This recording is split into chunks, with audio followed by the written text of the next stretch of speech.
let's just dig in, man. Thursday night football. By the way, we're recording this on Monday, so the Monday night football games have not happened for David and I yet. So we don't have any enhanced analysis on Pittsburgh, Denver, the Giants, or the Titans.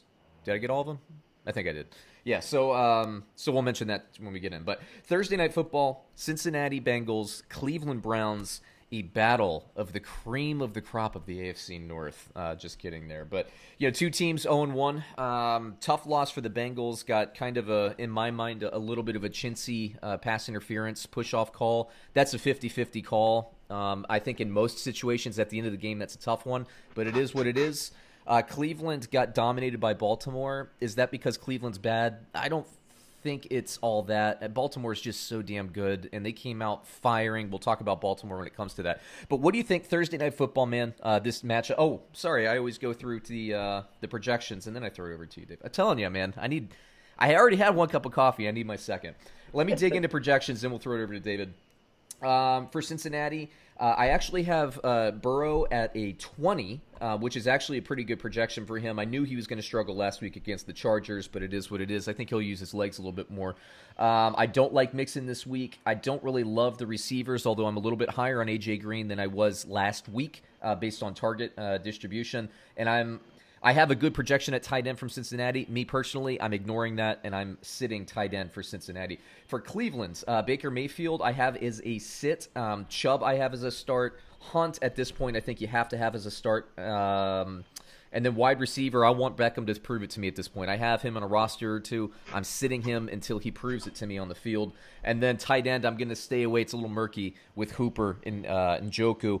Why don't you take it away, David? What do you think? Well, let's just talk about, for one, how brutal is the NFL scheduling? Not only are we doing Thursday games in week 2, but the Bengals and Browns these teams could use the extra few days of preparation. I feel like so. I feel with this shortened off season, dude. I feel so bad for the Bengals and Joe Burrow because.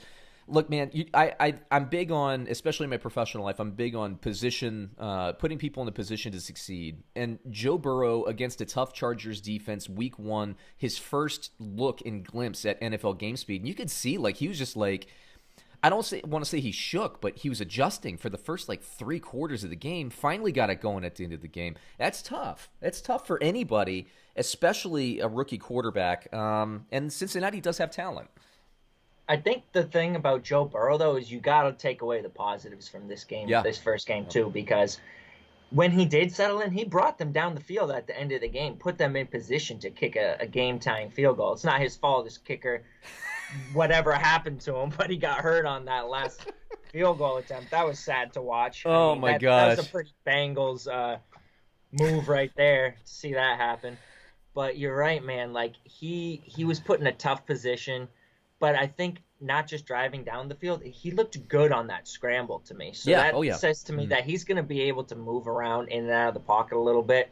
Once he settles in, I think this offense really does have probably closer towards the ceiling of the upside than towards the middle because I think Joe Burrow's legit, and I came away impressed with him from week 1. Yeah, when I saw him at LSU in the national title game, and I don't watch a ton of college football. I mean, I spend all my time covering the NFL, but I'll try to dial in, especially in playoff. When I saw him at LSU, those touch passes, I'm like, man, he's going to be good. And then you add Burrow into the lineup. You insert him in a team that has Mixon, who's obviously very talented. A.J. Green, who, if healthy, he's a monster. He is. Tyler Boyd, they have really good receivers. It was just tough, man. And I always felt that Burrow, by the way, could also use his legs a little bit more than people think. You look at Burrow, you think he's going to be passing quarterback. You saw in that touchdown run of his, when Cincinnati was having success towards the end of the game, he was using his legs. They will be good, but it's going to take him 4 to 6 weeks, I think, to settle down. That missed field goal at the end of the game, I'm sorry, Bengals. Look, if you're a Bengals fan, I know it pisses you off, but look, you're not going to win the Super Bowl this year. if anything, that helps you. You probably got a 3 picks higher in your draft because of that whole situation there. But watch, I'm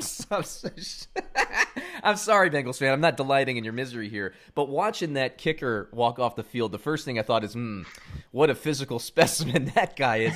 Yeah, he looks like every softball, like slow pitch softball pitcher I've ever batted against. Kicks the field goal, immediately grabs his calf muscle, and I'm thinking that's what I would do if I blew an end of the game field goal. It's the calf. It's the calf.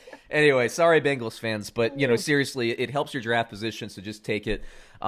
Cincinnati should have probably won the game, should have kicked the field goal. But bottom line here, fantasy football, I'm going to be a seller on Cleveland players for a while until Burrow settles in, but I'm confident that when he settles in, they're going to be solid across the board. I don't love tight end there, but I mean the receivers and Mixon, they're going to be good.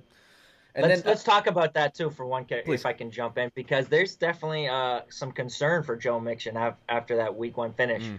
And a lot of it has to do with Gio Bernard stealing some playing time, stealing some snaps, stealing some targets. We saw this happen last year. Yes. Last year, week 1, Gio Bernard was RB 35 for week 1 scores. Joe Mixon, RB 57. So Gio Bernard outscored Joe Mixon in week 1 last year. How did it finish? Gio Bernard finished as RB 60 total points on the year. Joe Mixon finished as RB 13. So don't panic yet. It's definitely not good. Nick Chubb on the other side, while we're talking running backs, I think this week is going to be very telling because week 1, you can kind of relate it to game script with Cleveland playing from behind, Kareem Hunt being that receiving back. If Kareem Hunt outscores Nick Chubb against the Bengals, that people are going to be hitting that panic button. And it's going to be tough. I mean, at this point, you're stuck with Nick Chubb. I don't think you can trade him. I think you're just going to have to ride it out. I think that Nick Chubb will be just fine, but I agree with you. And one thing that we know for sure is that when Baltimore, really started putting that game away, and I want to say it was like the second quarter, midway through the second quarter, the gap of the scoring was getting there. Well, what did Cleveland do?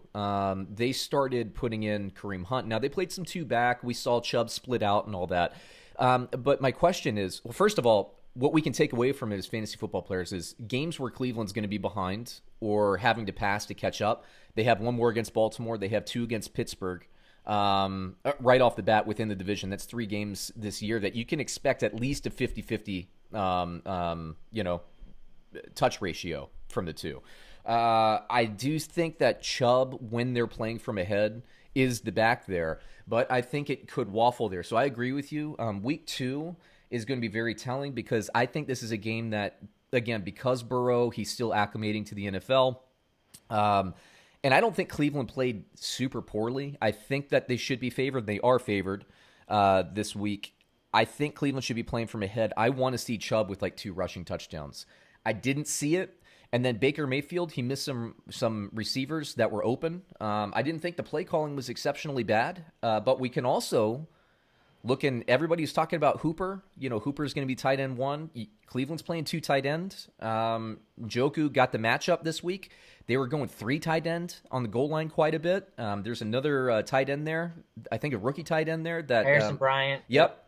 So, Hooper for me, that's the big panic for me right now is Austin Hooper. I think OBJ will settle in. He's not an elite wide receiver anymore in this offense, but he'll settle in. I think Chubb and Hunt will both have value. They'll settle in. Hooper, for me, is the panic button. I sell on him or waive him and pick up somebody on waivers like Dallas Goedert, who we've been talking about all offseason, but we'll talk about him in a bit. Especially because I think the selling point was Hooper was that relation to Stefanski with that 12 personnel. Oh, he likes tight end, heavy formations. But you look at Minnesota last year, that wasn't good for Kyle Rudolph, who was the number 1 tight end. Right. It just meant split tight end targets. If anything, it was a bad thing. So I think you're right. Definitely a lot of panic on Austin Hooper. And I think Baker Mayfield is dragging this whole offense down. Congrats to you, because all offseason long you were making that Minshew-Mayfield comparison, saying how Minshew's a better version of Mayfield. He does everything Mayfield does, but better. I've seen that all over Twitter today. And all I can think is, that's Sean right there. He's been saying that all offseason. He loves that. Man, Minshew, I can't wait to talk about him in a couple of games. So let me hit you with the line.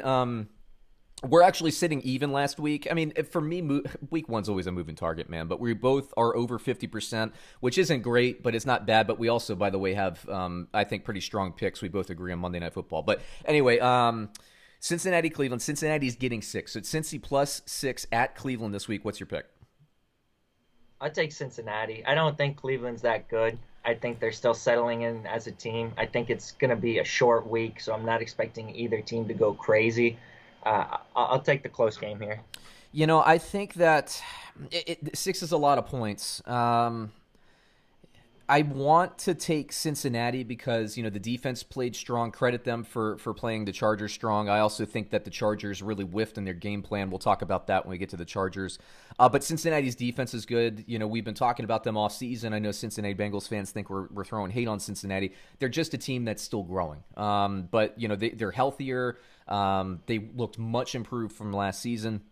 I do have some concern about Mixon in the snap count split. By the way, quick note on Mixon, I meant to say, Mixon went off in the second half of last season when Cincinnati was running the ball when they were down by 20 points. That's not going to be how the first 8 weeks of the season are going to go. I mean, when Cincinnati's in a game, they were in a game yesterday, we saw what they want to do as an offense. So I'm a little worried for Mixon, but Cincinnati 6 points. I'm going to take Cleveland to bounce back just because I have to believe. I've been saying this now. This is season, what is this? The third season I've been saying this in a row.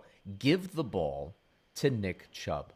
He's a top 5 physical, talented running back in the league. I don't mind Kareem Hunt, integrating him in the offense. Nick Chubb is by far your best player, Cleveland.